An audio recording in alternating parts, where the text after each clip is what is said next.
Emily Carter was 25, beautiful, and hungry for a life beyond limits. Thomas Granger was 55, wealthy, calculating, and convinced he'd found the perfect wife. But when lust turned into lies and betrayal gave birth to a deadly plan, their twisted marriage spiraled into a chilling true crime that no one saw coming. Emily Carter had never imagined her life would take such a dramatic turn.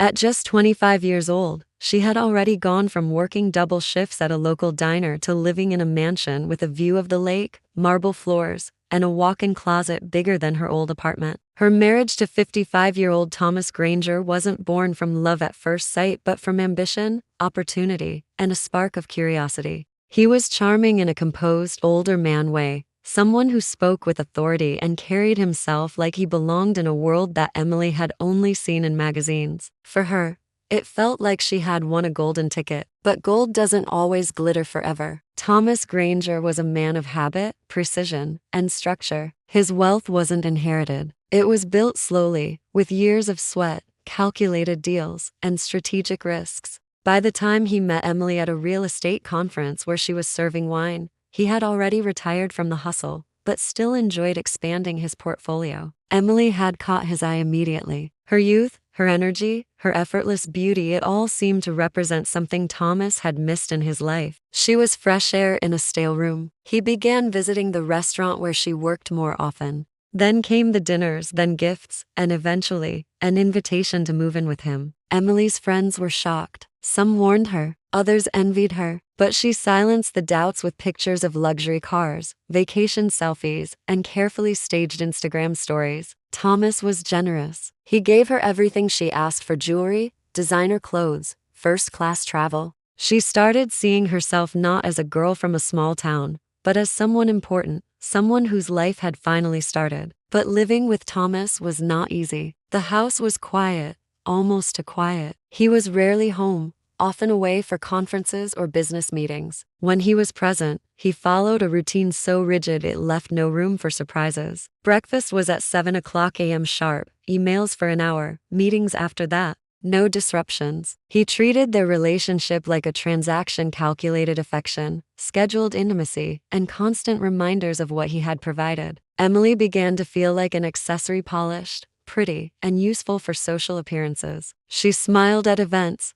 stood by his side, posed for pictures. But when the cameras were gone, so was the warmth. The age difference, once easy to overlook, began to feel like a wall between them. Thomas didn't understand her jokes. He didn't like her music, and he refused to go out to the places she enjoyed. Whenever she tried to talk about dreams or passions, he dismissed them as immature nonsense. Loneliness crept in like fog. Emily spent most days alone in the giant house with nothing but her phone, her makeup kits, and her thoughts. At first, she tried to fill the time with shopping or yoga classes. Then she took up painting briefly, but the excitement wore off quickly. Thomas had provided everything except attention. Unbeknownst to her, Thomas had grown suspicious early in the marriage. He was no stranger to betrayal. In his youth, he'd lost a business to a partner who double-crossed him. He never let his guard down again. When he married Emily, he didn't just marry her. He studied her. He noticed small changes: how her phone stayed on silent more often, how she turned her face away when texting, how her smiles looked forced when they were alone. He had cameras installed in common areas, not just for security, but for peace of mind. He also hired a private investigator, someone discreet but effective. Emily, unaware of the watchful eyes around her, began venturing outside the mansion more frequently. She visited the gym regularly, attended group classes, and even signed up for a cooking workshop. It was there she met Jake Miller, the gym's in-house trainer. He was 29, confident, charming, and the complete opposite of Thomas. Their interaction started casually: shared jokes during stretches, subtle compliments, occasional coffee meetups. Emily told herself it was innocent, just something to pass the time. But Jake made her feel seen, something she hadn't felt in months. Soon, her visits to the gym became longer. She began dressing differently, wearing makeup to work out, lingering after sessions just to talk. Jake noticed the change too. He picked up on her restlessness, her hints about being unhappy, and slowly he leaned in, offering more than just emotional comfort. One evening, after a training session, they crossed the line. What followed was a chain reaction of deceit, secrets, and growing confidence on Emily's part. She believed she was in control, believed she could have both lives, one of wealth and one of passion. Thomas received the first report from his investigator 2 weeks after her first secret meetup.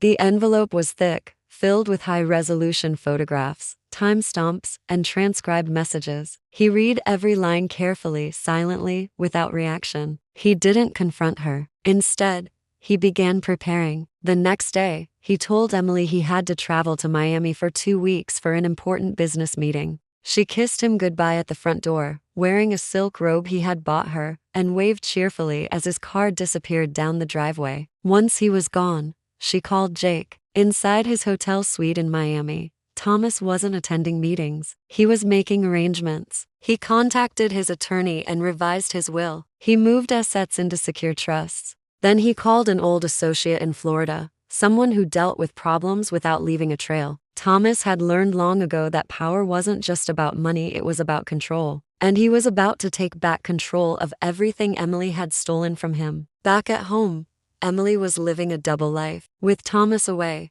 she spent her days with Jake. They laughed, made plans, dreamed about the future. She told him she could convince Thomas to transfer more money, maybe even get him to sign over the lake house. Jake believed her. They both believed they were close to a new beginning. But what they didn't know was that every move was being watched, every word recorded, every plan anticipated. Emily had unknowingly stepped into a trap, one that Thomas had designed slowly, methodically, and without mercy. The game had begun, and only one of them would come out alive. Jake Miller had always lived by instinct. He wasn't one for deep thinking or long-term planning. A former college athlete turned fitness trainer, Jake floated through life with confidence, charm, and just enough hustle to keep things interesting. When Emily Carter walked into his gym that summer, she didn't just catch his attention, she lit a fire under his otherwise aimless routine. At first, he thought she was just another bored rich housewife looking for attention. But over time,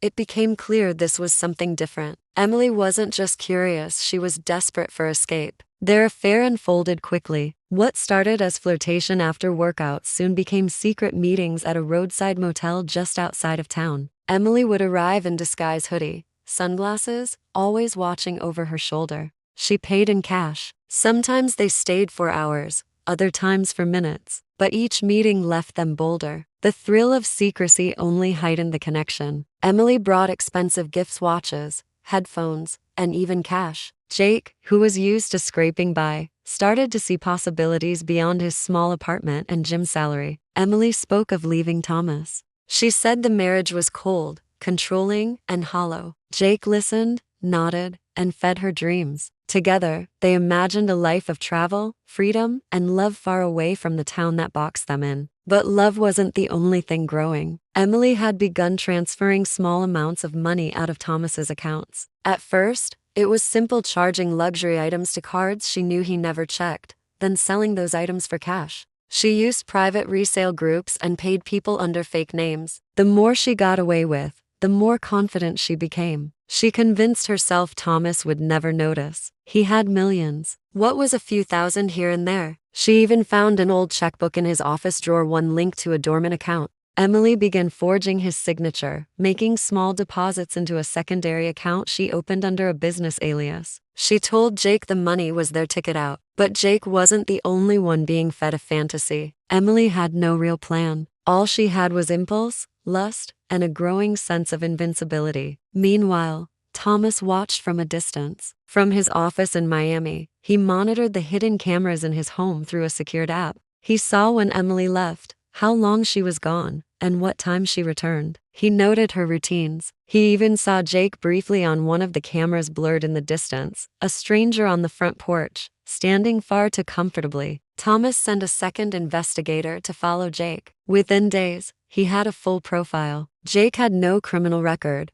but he had a trail of unpaid debts and a history of short-lived relationships. He had been fired from 2 gyms for inappropriate behavior and had once been accused of fraud, though never charged. To Thomas, Jake wasn't a threat, he was a liability, a pawn who could be used, then discarded. Back at the mansion, Emily grew reckless. She stopped pretending to be a devoted wife. She skipped family dinners, ignored Thomas's calls, and claimed to be suffering from anxiety and needed space. Thomas played along. He sent her flowers. He told her to rest. In reality, he was orchestrating her downfall. Jake, now emboldened by the money Emily brought in, suggested they speed things up. He told her they should disappear soon, before Thomas caught on. Emily hesitated. Deep down, she feared Thomas's wrath. He wasn't violent, but he was precise and dangerously smart. Still, the idea of a clean break was tempting. One afternoon, Jake introduced a new idea. Instead of running, why not eliminate the problem? He didn't say it directly. He hinted, suggested, painted the picture. If Thomas were gone, everything would be easier. The mansion, the money, the freedom, it would all be within reach. Emily didn't respond, but she didn't shut him down either. The idea hung in the air like smoke, unspoken but impossible to ignore.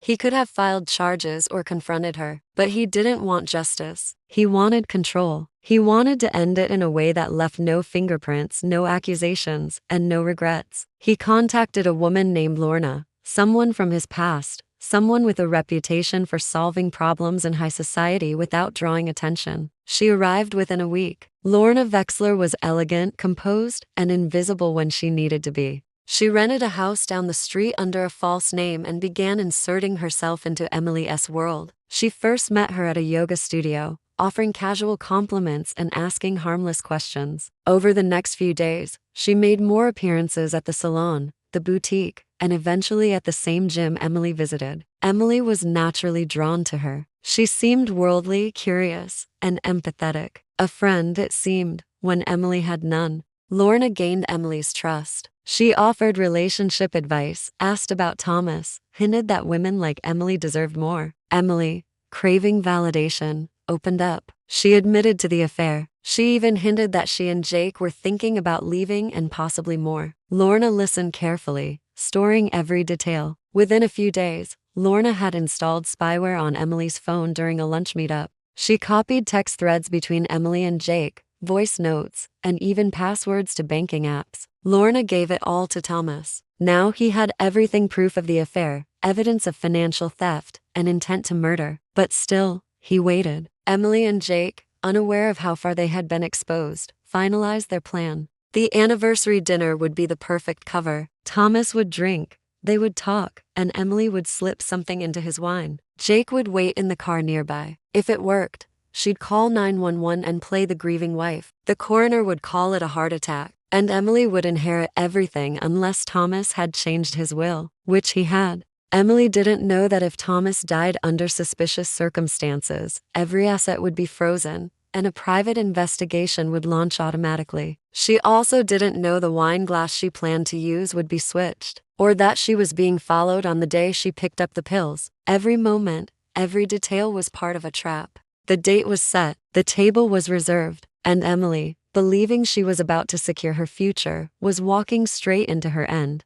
The night of the anniversary arrived with an air of quiet tension. Emily stood in front of the mirror for nearly an hour, carefully styling her hair and choosing the perfect dress. It was white silk, a deliberate choice. She wanted to look pure, elegant, untouchable. The idea of celebrating another year with Thomas was a strange performance, but one she played with purpose. Everything about the night had been calculated, from her dress to her perfume to the subtle pill hidden inside a small capsule in her clutch. Jake had reminded her again earlier that day. One clean slip of the substance into Thomas's wine glass, and within an hour it would be over. Thomas, dressed in a tailored black suit, greeted her with a controlled smile. His demeanor was calm, affectionate even, as though nothing in their marriage had ever cracked. He took her hand, complimented her appearance, and led her to the waiting car. They arrived at an upscale restaurant just before sunset. The staff, already briefed by Thomas, greeted them warmly. A private booth in the corner awaited, dimly lit, surrounded by candles.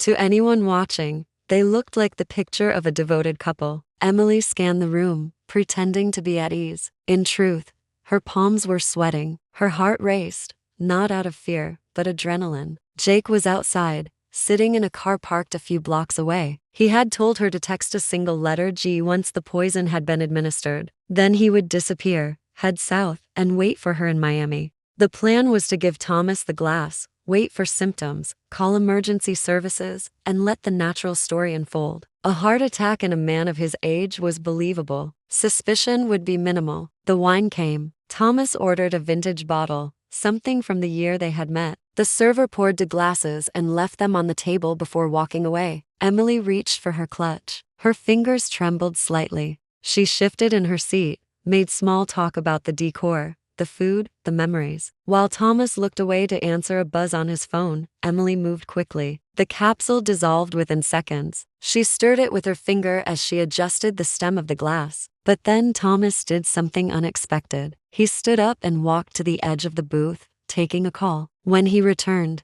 he moved the glasses, subtly, casually. He switched them, claiming to have mixed them up. Emily froze. She hesitated for a moment, but forced a smile and lifted the glass, now in front of her. Her fingers gripped the stem. She raised it to her lips. Thomas watched closely. She drank. It tasted slightly bitter, but she passed it off as the vintage. Her mind raced with questions. Had she been mistaken? Had he switched them by accident? Or had he somehow known? A sliver of doubt crept in, but she swallowed it along with the wine. Within minutes, her vision began to blur. The walls moved slightly. A cold sweat broke across her forehead, and her breath shortened. She excused herself to the restroom, stumbling slightly as she rose. In the mirror, her pupils were dilated. Her skin looked pale, almost gray. Her chest tightened. She collapsed before she reached the door. Staff rushed to her aid. A waiter called for help. Thomas stood over her, feigning shock, confusion, panic. The ambulance arrived quickly. Emily was still alive,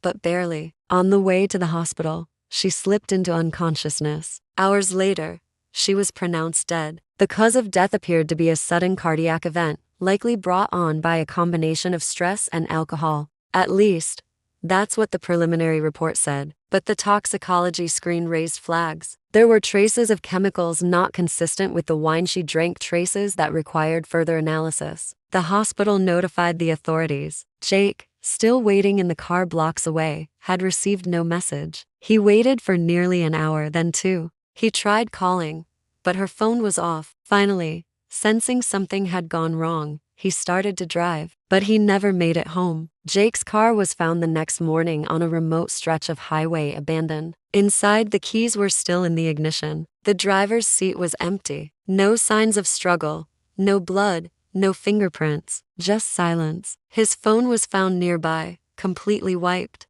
His bank accounts had been emptied. Someone had transferred the funds to untraceable crypto wallets. There were no leads, no clues, and no witnesses. Jake Miller had vanished without a trace. News of Emily's death spread quickly. Friends expressed shock. Social media filled with filtered pictures and sad captions. But beneath the public mourning, questions simmered. How could a healthy 25-year-old woman die so suddenly? Why were there unusual substances in her blood? And where was the man she had been secretly involved with? The police launched an inquiry. At first, Thomas appeared heartbroken. He cooperated fully. He turned over phone records, medical history, and security footage. He even offered to testify if needed. But with no evidence directly tying him to any wrongdoing, no charges were filed. The toxicology report was deemed inconclusive. The case was closed. Behind closed doors, Thomas dismantled the life they had built together. The clothes were boxed. Her photos were taken down. The bedroom was repainted. He held a small service,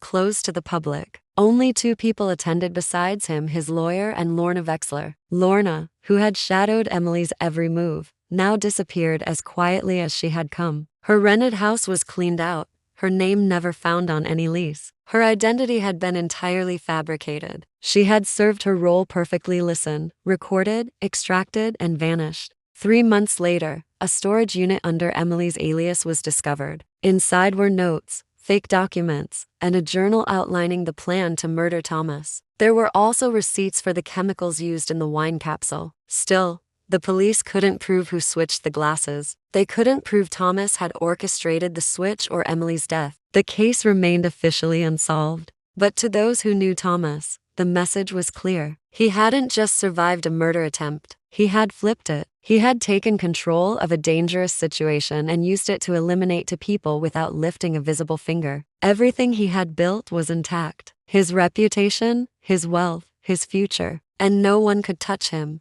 After Emily's funeral, the mansion was quiet in a way it had never been before. Not the peaceful quiet of solitude, but the eerie stillness that follows disaster. The staff spoke in hushed tones, and even Thomas, who had always moved with cold precision, now walked the halls more slowly, more methodically. To the outside world, he was a grieving husband. He gave carefully worded statements to reporters, donated to a heart health charity in Emily's name, and even commissioned a local artist to paint a portrait of her for a small memorial in the living room. But inside, he felt nothing. Thomas wasn't heartbroken. He wasn't even relieved. He was focused because the story was not yet finished. There were loose ends, questions still lingering, and one piece missing from his perfectly structured plan: Jake Miller. Jake's disappearance was a mystery even Thomas couldn't fully control. He had taken steps to neutralize the threat. The phone had been wiped, the vehicle abandoned, the digital accounts emptied and scrubbed. But Jake's body had never surfaced, and that detail irritated Thomas.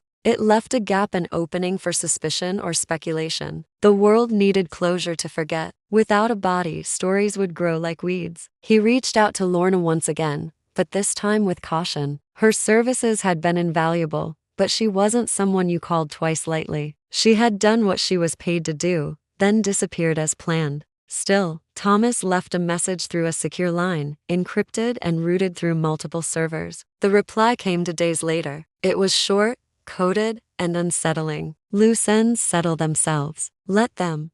Thomas interpreted this as a warning. Jake had either been handled or had gone underground. Either way, reaching further might draw attention. So, he stepped back. Instead of chasing answers, he created distance. He sold the house and moved into a penthouse apartment in the city. He changed his phone number, cut ties with anyone connected to Emily's side of life, and adopted a new daily routine. The past was not erased, but it was covered neatly, like wallpaper over cracks. The media cycle, initially obsessed with the age gap, marriage, and sudden death, moved on. A few tabloids ran speculative articles, hinting at foul play, secret affairs, and inheritance battles, but without new information, the noise faded. The police quietly closed the investigation. With no clear evidence, and the one other person involved missing, there was nothing left to pursue. However, in the shadows, one detective remained curious. Her name was Marissa Denton. She had been part of the team called in when the toxicology report first showed anomalies. Though officially off the case, something about Emily's death had never sat right with her. A young woman dies of sudden cardiac failure with strange substances in her system, and days later her lover disappears without explanation. It felt too clean, too quiet. Marissa began looking into Thomas's background. She traced the shell companies linked to his properties, noticed irregular patterns in how money was moved, and found subtle but consistent changes in his legal documents, especially in the days leading up to Emily's death. She couldn't prove anything, but she saw the outline of something deliberate, something cold. She also found something else, a connection between Thomas and a woman who didn't officially exist. No ID records, no birth certificates, no history. Just an address she had rented for a few weeks under the name Lorna Wexler, a name that appeared nowhere else in any government database. But the fingerprints left behind at the rental property matched a set from an old closed file, connected to a private consultant believed to be involved in offshore fraud cases and one unsolved disappearance in Europe. Marissa knew she was staring at something too big for her alone, something possibly out of reach.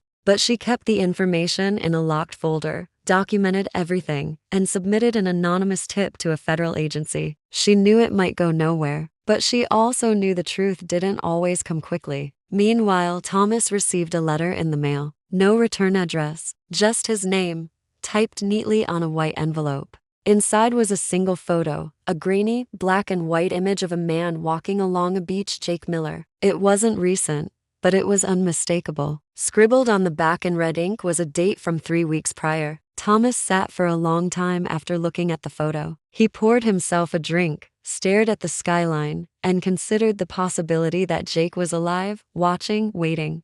It unsettled him, but only for a moment. If Jake wanted revenge, he would have acted by now. More likely, he was in hiding, afraid, broke, and alone. The kind of man who could vanish for a while, but not forever. As a precaution, Thomas hired new private security, not for protection, but for observation. He gave them a list of names and addresses. He wanted movement tracked, phone calls logged, and unusual purchases flagged. He didn't expect a direct threat, but he never left room for chance. Every detail was documented, every risk calculated. Weeks passed. The world moved on, but something had changed in Thomas. He was no longer the man who once needed to control everything. Now, he simply observed. He kept his circle small, his steps quiet. He stopped attending public events, declined interviews, and even pulled out of business ventures. He lived like a man in retreat, not in fear, but in preservation. He had learned that power came not from action, but from precision. And if silence was the currency of survival, he would pay in full. Emily's portrait was placed in storage, her belongings donated, her name mentioned only once more, in a court document finalizing the closing of her estate.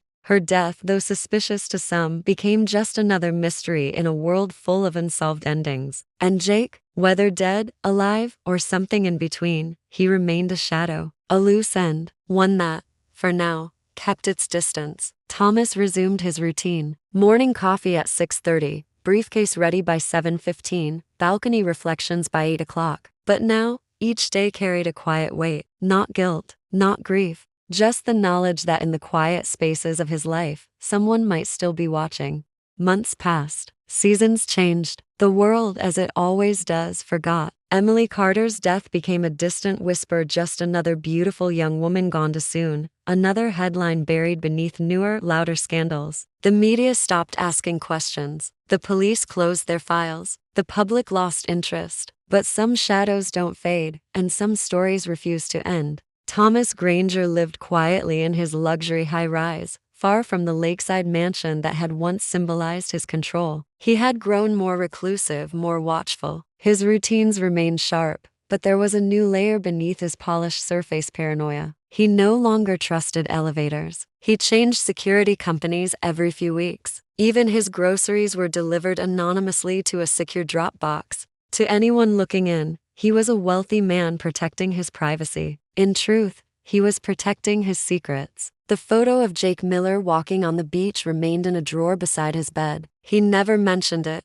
but he saw it every morning. He wasn't sure if it was a threat, a warning, or just a message that Jake was still out there. Maybe it was real, maybe it wasn't, but it had changed something in Thomas. It had reminded him that ghosts don't disappear just because you stop looking at them. Despite everything, business remained steady. Investments grew. Money moved where it needed to. On paper, Thomas Granger was thriving. But late at night, he lay awake with one eye on the hallway camera feed, one hand resting on the drawer that held a registered handgun. He had no proof that anyone was coming for him, but he felt it, that unshakable sense that something was watching, waiting. Then, one evening in December, he received another letter. Like the first, there was no return address. The envelope was plain, the handwriting printed. Inside, a single newspaper clipping: unidentified male body found in swamp outside Jacksonville. No photo, no name, just a red circle drawn around one sentence. The victim's tattoos matched those of a known missing person, Jake Miller. Thomas read the line over and over. It was what he wanted: closure, an ending. But there was no sense of relief, no victory, just an unsettling emptiness. If the body was Jake's, that chapter had closed. If it wasn't, someone wanted him to think it had. Either way, someone still had access to him, his address, his routine. That, more than anything, disturbed him. He handed the envelope to a private investigator he trusted, someone unconnected to his usual team. The investigator came back with nothing. The envelope had been dropped at a suburban mailbox miles away, fingerprints wiped, paper untraceable. No security cameras in the area, no witnesses. Another dead end. Thomas began to feel the walls closing in, not physically, but psychologically. The mansion had been spacious, the penthouse was sleek, but his world was shrinking. He stopped going outside altogether. He fired the cleaning crew, hired a personal chef, and made them work behind glass. He installed a panic room soundproof, oxygen-fed, impenetrable. It was equipped with water, food, a gun, and multiple screens. He spent hours inside it each day, watching, calculating, waiting. Meanwhile, Detective Marissa Denton continued her quiet investigation. Though the case had been closed, she refused to let it go. She collected the puzzle pieces Thomas left behind: the revised wills, the sudden movements of wealth, the strange appearance and disappearance of Lorna Wexler. She pieced together a timeline so tight that it was impossible to see as coincidence. Yet, without hard evidence, it remained a theory, a dangerous one. Then one night, she received an anonymous message, a USB stick left at her office door, wrapped in a hotel napkin. No note, no fingerprints. On the drive were hundreds of surveillance videos, grainy, black and white clips from Thomas's home. They showed Emily and Jake, the motel meetings, even Emily opening her clutch at the dinner table. The footage didn't show Thomas tampering with her wine glass, but it told a damning story. Someone had hacked the system and leaked it. Someone who wanted the truth out. Marissa analyzed every second. She knew she still couldn't get a conviction, but she also knew she had enough to make noise. She compiled a report and submitted it to the state prosecutor's office. Days passed, then weeks. The response came in the form of silence. No charges, no follow-up, just bureaucratic dismissal. Too old, too thin, too risky. Wealth protected Thomas again. Thomas, however, had already begun planning his next move. The leaked footage told him two things. Someone had access to his private systems, and the game was not over. He needed to disappear, not just move, but vanish. He met with a fixer, someone who specialized in identity reconstruction. Within days, new documents were printed. A name, a background, even a fake medical history. It would cost him millions. He didn't care. But before he could execute the plan, something unexpected happened. Thomas didn't wake up one morning. His assistant found him slumped over his desk, eyes open, expression calm. No signs of struggle, no damage to the room. The coroner listed it as natural causes heart failure. He was 56, a healthy man, no known conditions, yet somehow gone overnight. The autopsy revealed traces of a rare toxin, subtle, sophisticated, nearly undetectable. A substance so obscure it took weeks to identify. And even then, the source remained unknown. There was no sign of forced entry, no fingerprints, no security alerts. Whoever did it had known the system better than Thomas himself. His will triggered an automatic legal lockdown. Assets were frozen. Lawyers fought over control. But among the mess, one final detail emerged. A small envelope tucked into his safe, marked "in case of death." Inside was a handwritten note. Some debts pay themselves. Some silence costs more than money. I saw everything. It wasn't signed by Emily. It couldn't have been. But the handwriting matched hers perfectly. Investigators ruled it a forgery, an elaborate prank, a cruel joke. But to those who had followed the story closely, it meant something more. The theory spread quickly. Jake had returned. Emily had prepared something in advance. Or maybe someone else, someone they never saw coming, had been waiting for justice all along. In the end, the one man who had controlled everything lost the one thing he valued most, the final move. And so, the story came full circle. Emily Carter, Jake Miller, Thomas Granger, all gone. No arrests, no trials, no answers. Just shadows where lives once stood.